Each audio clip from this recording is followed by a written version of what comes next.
Let me begin with these questions. What could you accomplish? Who could you become if the opinions of others lost their grip on your mind? Think carefully, because most men never discover the answer. They spend their entire lives performing for approval, measuring their worth by applause, and shaping their future around someone else's fear. And the tragedy is this: they call it humility. They call it responsibility. They call it being realistic. But the truth is far simpler. They are afraid. Afraid of being judged. Afraid of standing alone. Afraid of disappointing those who never dared to pursue anything themselves. If you are to rise, if you are to break the invisible chains and become what you are destined to be, you must master the art of not caring. Not in the cold, cynical way of the bitter man, but in the free, focused way of the man of purpose. You must no longer care for the opinions that limit your expansion, for the beliefs that were handed to you without question, for the critics who have never built anything. You must stop caring about being understood and start caring about being fulfilled. Stop caring about being accepted and start caring about being aligned. Now understand this. Not caring does not mean disconnection. It means devotion to your mission, to your integrity, to the higher part of yourself that demands expression without apology. Most men are not suffering because they don't have the answers. They are suffering because they are too distracted to hear their own truth. They are too occupied with other people's narratives to author their own. The man who succeeds is the man who clears the noise. He silences the expectations. He drowns out the doubt not by arguing with it, but by acting in spite of it. The first step to mastering the art of not caring is to recognize the cost of caring too much. Every time you hesitate because someone might not agree, you rob yourself of momentum. Every time you water down your idea to avoid confrontation, you dilute your genius. Every time you smile when you want to speak truth, you trade short-term comfort for long-term regret. And you cannot afford regret, not if you're serious about living with meaning. You must ask yourself, whose approval am I still waiting for? Is it the parent who never saw your potential, the friend who prefers the older version of you? The world that rewards imitation and punishes originality? These are ghosts. They hold no real power unless you keep feeding them your focus. Reclaim that focus. Reclaim your mind. You were given this mind to create, not to conform. To think, not to beg for consensus. To decide, not to defer. And yet, most men live reactive lives, bouncing from one opinion to another like a leaf tossed in the wind. But the wind does not respect a man who drifts. It respects the man who plants his roots, who says, this is who I am, this is where I stand, and this is what I will build.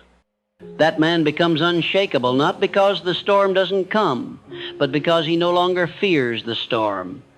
And here's what most never realize. The moment you stop trying to win approval, you begin to win attention.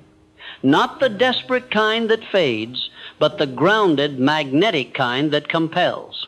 People are drawn to those who are free. They admire what they can't control, and when you carry yourself with inner certainty, they can feel it even if they don't understand it. That is why the most influential men in history were often the most misunderstood. They were ahead of their time, and so are you. But you will not rise by accident. You will rise by decision. By choosing to live by principle, not by pressure. By choosing to think clearly, speak boldly, act decisively. And yes, by choosing not to care about the things that do not matter. Let us now look at the law of autosuggestion. Your subconscious mind does not respond to logic. It responds to repetition. So if you are constantly repeating the thoughts, the fears, the limitations of others, your subconscious will absorb them as truth. You will become afraid of your own voice. You will begin to doubt your own instincts. But if you begin right now to feed your mind with new affirmations, statements of power, of conviction, of unfiltered self-belief, you will retrain that subconscious. Say it now. I am free from the need to please. I am guided by purpose, not pressure. I think independently. I trust myself. I express truth with love and with strength. I do not shrink. Speak this daily, not with empty repetition, but with emotional intent, because you are not speaking to the world, you are speaking to yourself.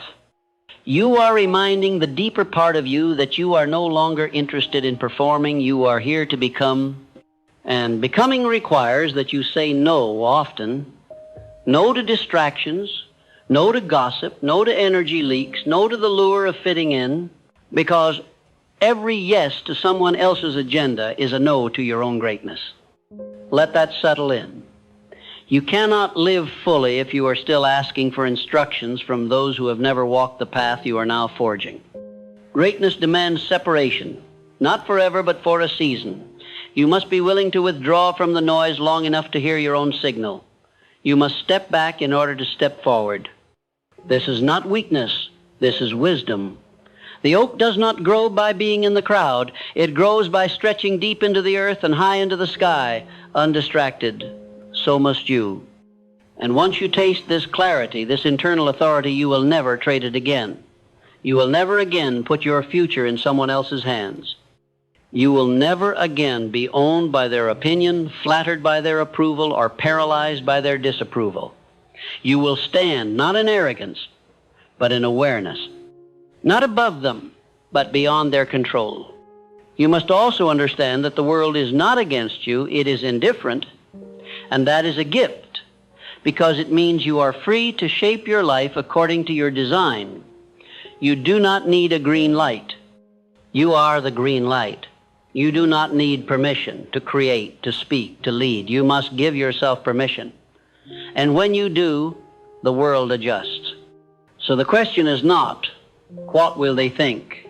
The question is, what will I become if I keep waiting? You already know the answer.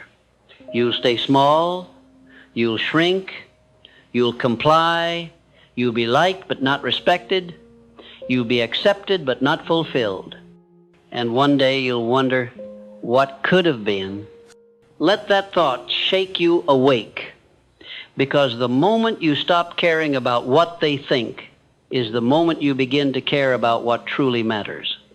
Your peace, your power, your purpose, they are waiting for you not in the spotlight but in the silence, in the choices you make when no one is watching, in the stand you take when no one applauds, in the truth you speak when your voice trembles. And when you live like this, you become something rare. You become sovereign. And that is the first law of success, self-governance. To lead others, you must first lead yourself. To influence the world, you must first liberate your mind. To rise, you must stop seeking to be raised and instead rise from within. That is the way. That is the truth. That is the art of not caring. Once a man begins to live with this level of clarity, this sacred detachment from outside noise, his life begins to shift in ways he cannot fully explain. He speaks less, but with more weight. He acts slowly, but with precision. He stops seeking motivation from others and starts drawing direction from within. And slowly, the energy of need falls away. That craving for validation, that hunger for applause, that longing for agreement, all of it loses its grip, because the man who has found his center does not need to be pulled in any direction. He becomes a source, not a seeker. And here lies the true power of not caring. You no longer live for attention, but from attention to your own thoughts, your own principles, your own desires. You no longer chase, you attract, not through force, but through frequency. Because once you detach from needing them to see you, they begin to notice you. But remember, it is not enough to know this. You must live it. Knowledge is potential. Application is power. So begin now. Make it your mission to no longer betray yourself. When your intuition whispers speak, do not silence it. When your instincts say walk away, do not wait for confirmation. When your soul cries this is your path, stop asking for a second opinion. Every time you honor that voice, you expand. Every time you listen to it over the noise, you deepen your roots. You are training your subconscious to obey your spirit, not your fears. Now consider the role of environment. If you are constantly surrounded by people who mock your clarity, who question your evolution, who pull you back into conformity, you must rise above. This is not cruelty, this is wisdom. The oak tree does not resent the weeds it outgrows. It simply grows, and you must do the same. You can love people and still outgrow their energy. You can be kind and still walk away. The art of not caring is not about becoming hard. It's about becoming whole. You owe no one an explanation for your growth. You do not need to justify your boundaries, your solitude, your discipline, or your decision to think differently. When you live by principle, your life becomes the evidence. Your peace becomes the proof.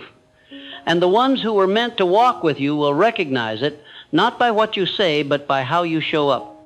This, too, is why I've always taught the principle of definiteness of purpose. When you are certain of your mission, distractions lose their appeal. Opinions lose their weight. The moment you get clear about who you are and what you are here to do, life becomes quieter, not because the noise goes away, but because it no longer enters you. You develop spiritual immunity. You hear it, but it doesn't shake you. You see it, but you don't react to it. You keep walking straight, strong, and sure. The confident man is not the one who never doubts. He is the one who refuses to be directed by doubt. He feels it, but he moves anyway. He acknowledges it, but he does not bow to it. He continues, not because he is certain of the outcome, but because he is certain of his intention. That is what makes him magnetic. Not his perfection, but his integrity. Integrity means you are whole. It means you are the same man in the dark as you are in the light. It means you no longer perform, you embody. And people trust that.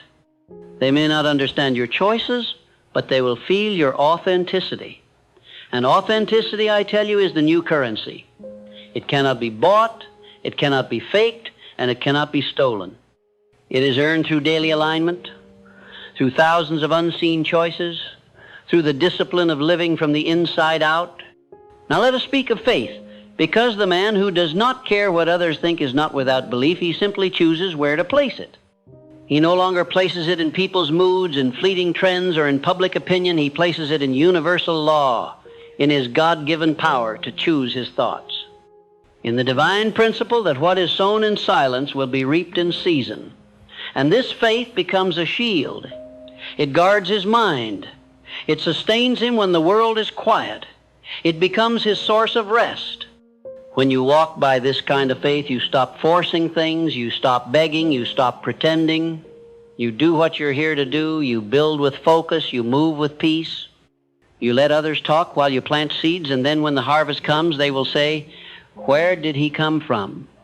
But you will know you were always becoming. Caring too much leads to misalignment, and misalignment leads to exhaustion. How many are tired not because of hard work, but because of emotional compromise, because they keep saying yes when they mean no, because they keep showing up for everyone but themselves? That is not service. That is self-abandonment, and you must end it now. You were not made to live fragmented. You were not made to be a mirror of others. You were made to reflect truth, to radiate your design, to live as a complete expression of the life force within you. And every time you suppress that, you pay a price, a heavy one, in energy, in focus, in peace. But when you stop caring about what people think, you stop paying that price. You start investing that energy into things that compound your vision, your craft, your well-being, your legacy. And when your energy compounds, your confidence grows, not from compliments, but from consistency, not from attention, but from alignment. And that confidence becomes sacred. It's no longer situational, it's no longer negotiable, it becomes who you are. So how do you know you're mastering the art of not caring?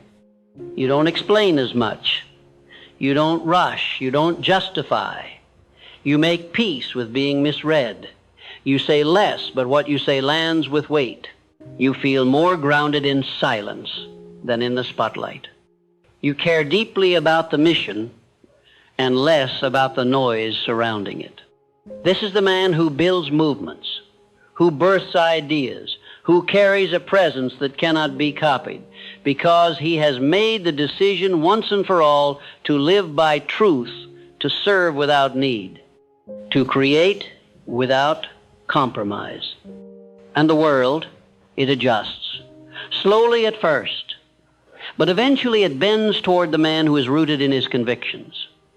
It may resist him, it may test him, but in the end it must acknowledge him, because the fruit of his life becomes undeniable. You are that man, and you are being called to live that life. You do not need to care about the crowd when you are building for eternity. The final level of not caring is not rebellion, it is sovereignty. It is when you no longer need to protect your energy because your energy is no longer influenced by anything outside of principle. It is when you can walk into any room, hear the noise, feel the pressure, sense the judgment, and remain unmoved. You are no longer shrinking. You are no longer defending. You are simply being. That is the ultimate liberation. But this level of strength must be cultivated. It is not inherited. It is not given by birth. It is earned through self-observation, through daily discipline, through relentless reflection. You must train your mind to serve your higher self, not the lower self that constantly begs to be liked, noticed, and accepted. You must become the master of your thoughts, not a slave to the emotional weather of those around you. You must learn to walk away, not in bitterness, but in boldness. Not every invitation deserves your attention. Not every battle deserves your sword. Choose your ground with wisdom. Speak when your words carry light. Remain silent when your energy is not honored. That is not weakness. That is mastery. It is the quiet strength of a man who no longer proves he moves. Now understand this. You will be tempted to go back, to soften your truth, to explain yourself, to win favor from the same people who once doubted your vision. But do not regress. You did not come this far to play small again. You did not walk through fire to beg for shade. You are no longer that man, and you must now guard the new self with sacred intensity. Because once you break free, the world will try to pull you back. Not out of malice, but out of misunderstanding, and your task is to walk forward anyway. This walk, this path of non-attachment to opinion and full devotion to purpose is the beginning of your deepest power. When you are no longer available for gossip, you become available for genius. When you are no longer available for drama, you become available for destiny. And when you are no longer available for performance, you become available for presence. And presence, my friend, is everything. It is what heals, it is what inspires, it is what magnetizes. Not your success, not your image, your presence.